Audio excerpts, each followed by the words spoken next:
Hello, नमस्ते, आदाब, सत श्री अकाल। स्वागत है आप सभी का मेरे channel Hindi study with Poonam पर। कैसे हैं आप सभी? उम्मीद करती हूँ आप सभी अच्छे होंगे, स्वस्थ होंगे। तो आज हम हिंदी के आदिकालीन साहित्य में सिद्ध साहित्य को पढ़ेंगे, सिद्ध साहित्य की व्याख्या करेंगे।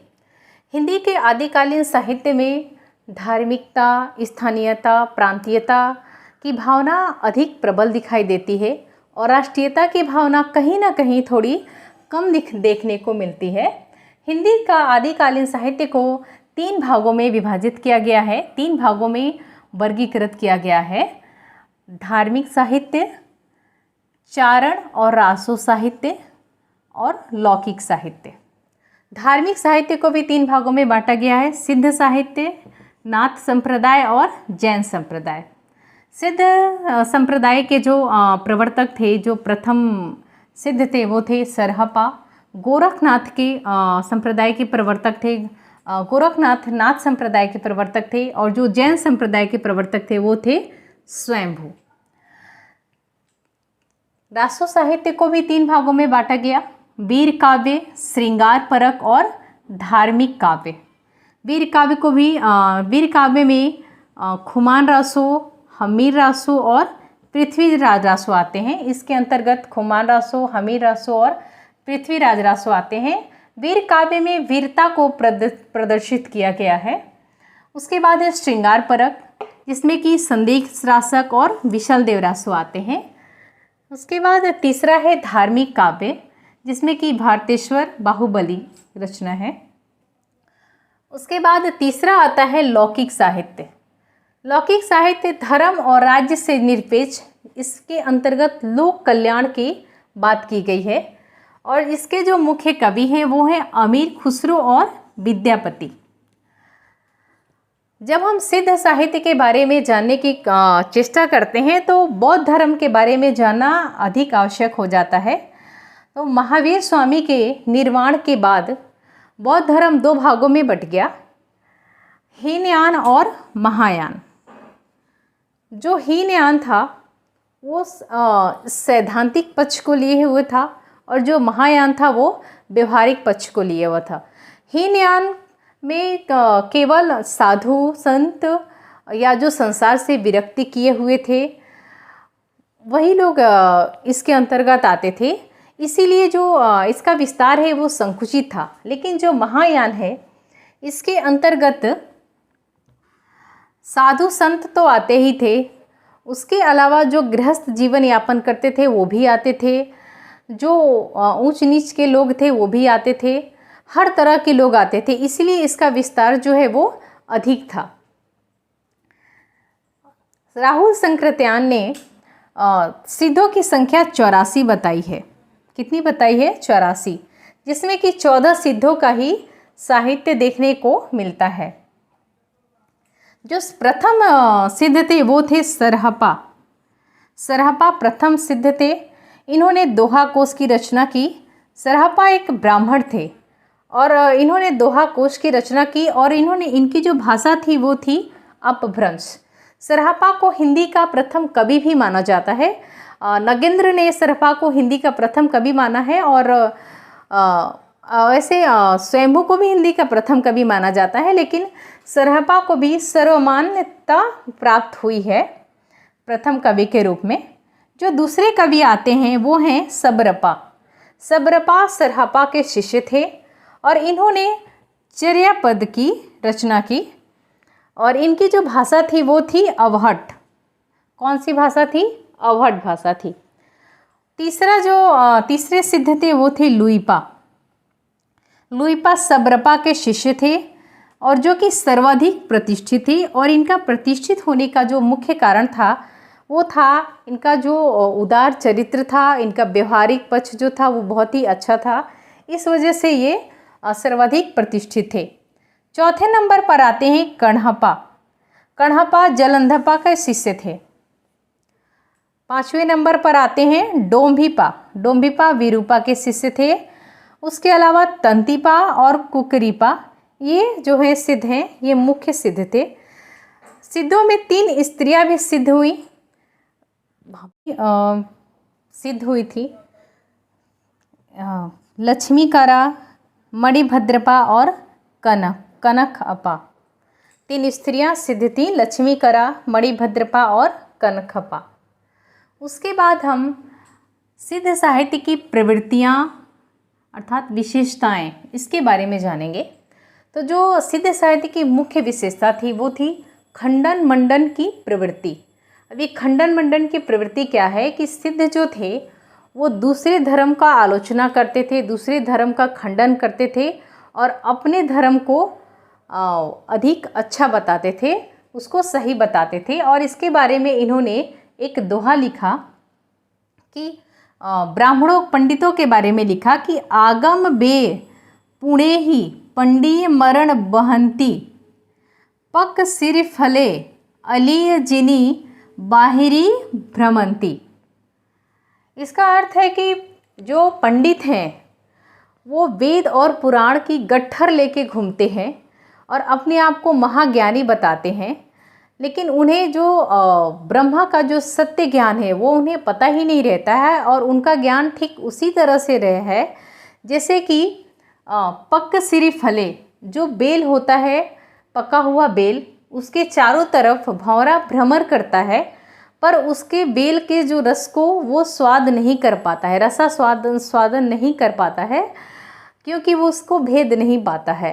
ठीक उसी तरह से जो ब्राह्मण हैं वो वेद पुराण की व्याख्या करते हैं, अपने आप को महाज्ञानी बताते हैं, लेकिन वो ब्रह्म ज्ञान को के तत्व को नहीं समझ पाते हैं। तो इस तरह से उन्होंने दूसरे धर्मों का खंडन किया, बाह्य आडंबर, पूजा पाठ, ये सब का विरोध किया और आत्मज्ञान, परमात्मा के ज्ञान को सही बताया, उसको सही ठहराया। और इन्होंने जीवन, दूसरा जो इसकी विशेषता है दूसरी, वो है जीवन जगत के प्रति स्वीकारात्मक दृष्टिकोण। बाकी धर्मों में जगत को नश्वर बताया गया है और जीवन को सत्य बताया गया है, लेकिन सिद्धों ने जगत और जीवन दोनों को सत्य बताया। उन्होंने कहा जीवन और जगत से आनंद प्राप्त करते हुए, इन दोनों को स्वीकार करते हुए सिद्धि की प्राप्ति की जा सकती है, निर्वाण की प्राप्ति की जा सकती है, ईश्वर को प्राप्त किया जा सकता है। जगत के सुख को भी प्राप्त करते हुए और जीवन में योग करते हुए, योग साधना करते हुए निर्वाण की प्राप्ति की जा सकती है। जो तीसरी विशेषता थी पंचमकार, इसको पंचविकार भी कहते हैं। इन्होंने जो बौद्ध धर्म का दुखवाद था उसे पंचमकार सुखवाद में बदल दिया। बौद्ध धर्म था कि जो संसार है वो दुखों का कारण है, दुखों से भरा हुआ है, लेकिन सिद्धों ने कहा नहीं, संसार में बहुत सुख है और इस सुख का हमें भोग करना चाहिए और भोग की चरम सीमा तक पहुंचना चाहिए। इन्होंने मांस, जो पंचमकार है उसमें मांस, मदिरा, मत्सर, मैथुन, मुद्रा, ये 5 है पंचमकार और ये 5 का ये भोग करते थे। उसके बाद है इनका जो विस्तार है वो बिहार से लेके असम तक था, अर्थात बिहार, बंगाल, उड़ीसा, असम, इस सभी तक विस्तारित था। लेकिन जो उनका मेन मठ था वो नालंदा विश्वविद्यालय और विक्रमशिला विद्यापीठ में था। नालंदा विश्वविद्यालय जो कि पटना में स्थित है और जो विक्रमशिला विद्यापीठ जो है वो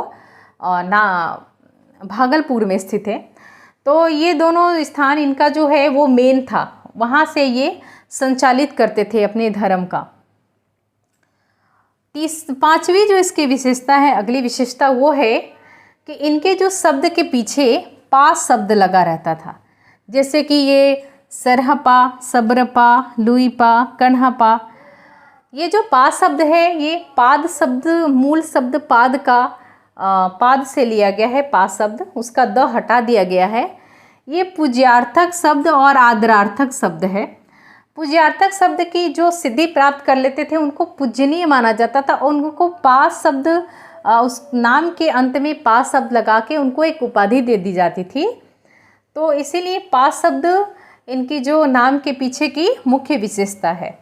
उसके बाद इनकी जो भाषा शैली थी वो मुक्तक काव्य थी और रहस्यात्मक और प्रतीकात्मक थी।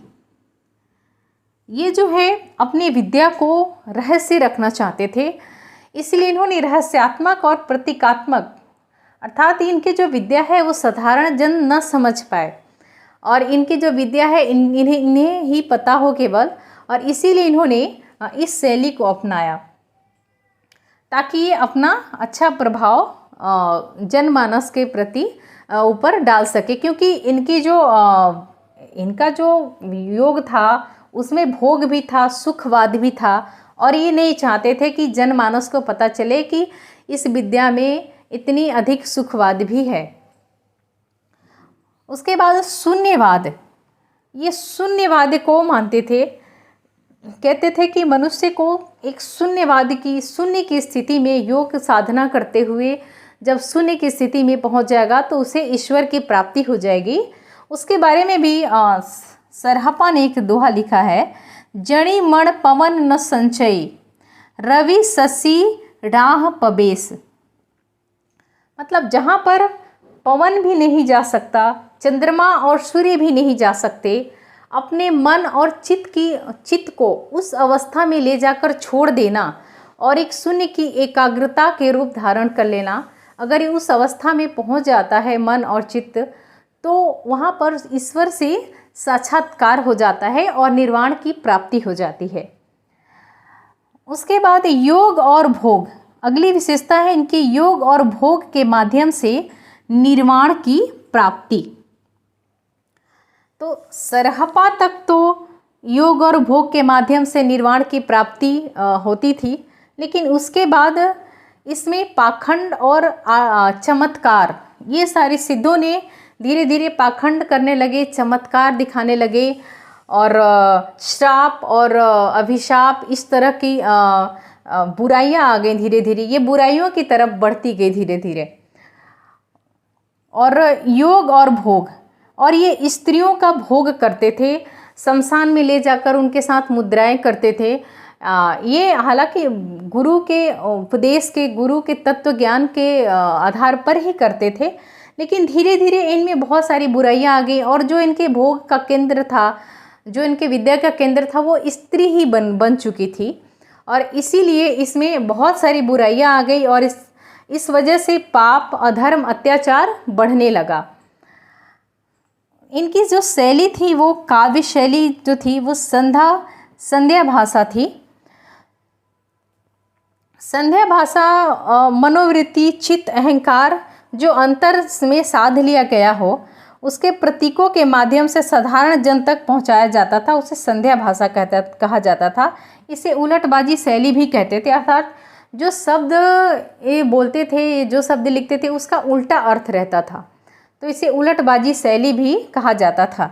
इसमें जो रस था वो शांत और श्रृंगार रस था। तो इस तरह से जो धीरे धीरे इसमें इतनी अधिक बुराइयां आती गईं। पहले तो योग और भोगी साधना था, लेकिन उसको भोग को प्राप्ति करने के लिए ये अपने अत्याचार और पाप, अधर्म को बढ़ावा मिलने लगा और एक विकृति रूप धारण कर लिया सिद्धों ने। तो इसी कारण इसमें जो है बाद में आगे चलकर कुछ सिद्धों ने इसका विरोध किया और एक नाथ संप्रदाय उन्होंने अपना बनाया।